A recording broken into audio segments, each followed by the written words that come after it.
It's definitely something I wish I had back in high school or even college, but it's only just here. This is the Buzz Charter Blue e-bike, and this is a really big deal to me.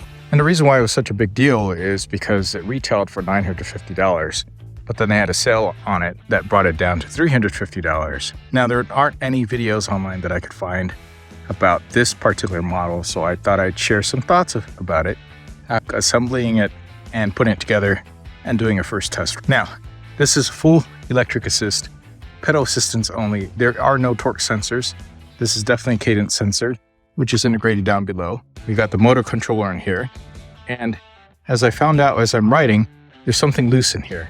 So I'm actually going to have to take this apart and look inside and see what's loose. That's not a really good sign of quality control as far as the bike is concerned. All right, I think it's just the not so great quality of this box. Look at the sound it makes just when I press it. Another thing, the rear wheel, a little bit off balance. It's somewhat acceptable. If this were in fact a around $1,000 bike, I would find that to be unacceptable. For $350, I think it's okay. There are no brands on any of this equipment that I can tell that are worthwhile mentioning. If you actually look online, you will find out that they don't mention any brands whatsoever as well. So these are all Chinese brand, most likely, or rebranded. And the quality of shifting's okay. Out of the box, I actually need to make some adjustments, which I haven't yet. So I was able to actually access all 7 gears, which is not too bad without having to do any adjustments. The brakes, however, needed some major adjustments and tweaks. At this price range, of course, you're not going to get hydraulic brakes. You got standard V-style brakes, and they're really difficult to adjust. And it just reminds me of the old cheap bike that I used to ride in the 90s when I didn't have any money in college. So they're a little bit mushy, but they will lock up the brakes and you will be able to stop. And it'll be all right for a bike that isn't supposed to, that's just a class 1 that isn't supposed to go past 20 miles per hour anyway. Speaking of the speed, it does get up really close to 20 miles per hour. However, I don't think it quite gets me there. At least I haven't put it down on the speedometer yet, but it gets really close. The thing is, the gearing is not high enough that I can maintain or exceed 20 miles per hour without pedaling like crazy. I wish that this had a bigger chain ring, something that you could easily change so you can get up to higher gears. So that's one thing that I would probably change if you'd like to go a little bit faster. But for a class 1 bike that's only supposed to assist you up to 20 miles per hour, that's not too bad. The big part of the money probably went into this Samsung battery pack, which is full-on UL certified. And that just means that it is a step above and beyond other bikes in its price range of around $400 in that it actually has some quality name brand cells in here. So they post this prominently here. It is nowhere listed on the website that they are using Samsung batteries, but here it is. Now, of course, the battery is integrated in this whole top tube, top and bottom. And if you're going to use third party, I suppose it's possible to just do another connector from this. This is how it connects to the battery pack. This is how the controllers and all the systems connect to the battery pack through this connector. So you could theoretically set up a whole third-party battery system in here, no problem, if in fact you needed some extended range. Now, I'm probably not going to do this. This is a bike that's going to be ready to ride almost after some adjustment for my wife, who is short. Is this going to be your primary ride now? Yeah. I really like that it's light and it's kind of like my height. That yeah. one I was kind of, I got scared because it's too big. I know, and this is lightweight, this is small, almost like a BMX. So if you are short, this is a decent choice to choose out of the selections that they have. And it only weighs 36 pounds, so it's going to be fairly easy enough to lift and put in a car. I could feasibly sit this in the back of an SUV without having to do any folding whatsoever. I think they do sell a folding version that probably has very similar specifications. It's got a 250 watt motor. And you know what? I am actually surprised by how nice and quiet it is. This is one of the quietest motors that I've had on an e-bike in a while. And I have to wonder if it is just geared a little bit differently. But I appreciate that. It's quiet. It's smooth.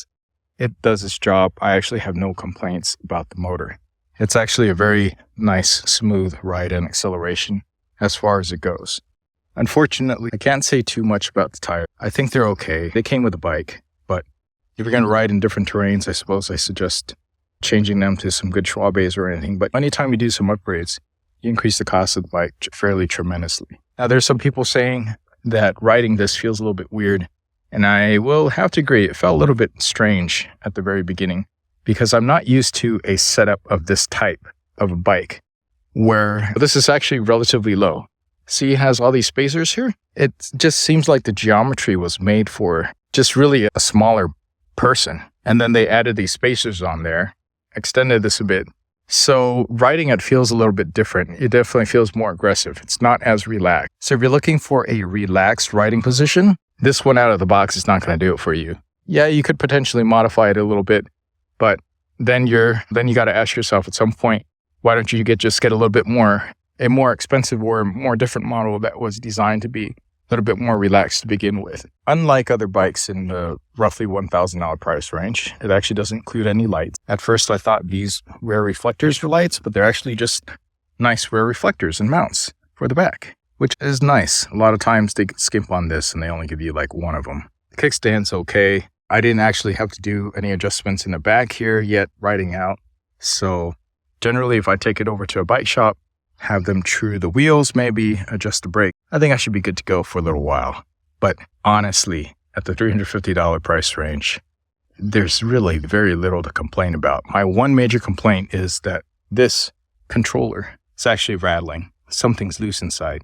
So I'm going to have to take it apart and probably it looks like it's just 4 screws, remount it somehow. Because after a while, with all that jiggling, it's probably going to break down. Some of the connections or components are in there. We'll find out.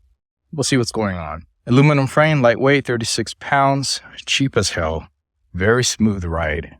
Quiet motor. Love that about it. Samsung cells, that's what's the best about it. Control panel is very simple. It's just an on and off. And actually the main power switch for the battery is over here. Just press that down, very easy to operate. And then over here, you just basically hold down the power. And this comes on. There's 3 different modes of assistance, low, medium, and high. I think that's more than enough for what this is capable of. I think at low, it gets me up to maybe about 8-9 miles per hour. Nice cruising speed. Middle, maybe 12, 13 miles per hour. I'm just guessing here because of the other bikes that I ride. And high, this was get me up to 20. It does get up to speed fairly quickly, quicker than I thought it would, especially at 250 watts. But other than that, it's pretty no frills. So I'm going to give it a thumbs up and recommend at the $350 price point. If these do come back in stock, I think you should consider getting them. In fact, I saw that Buzz Bikes actually has a bunch of other e-bikes and scooters on their website. And I honestly never heard about them before in the past. But then I find out that it's actually backed by Huffy Corporation. Some of you guys may remember Huffy. They're one of the cheaper bicycle manufacturers that sell in department stores for a while. But they branched out into the e-bike and e-scooter segment in the form of Buzz Bikes. So again, this is the Buzz Charter, and I'll have a link below for this. Let me know if you have questions.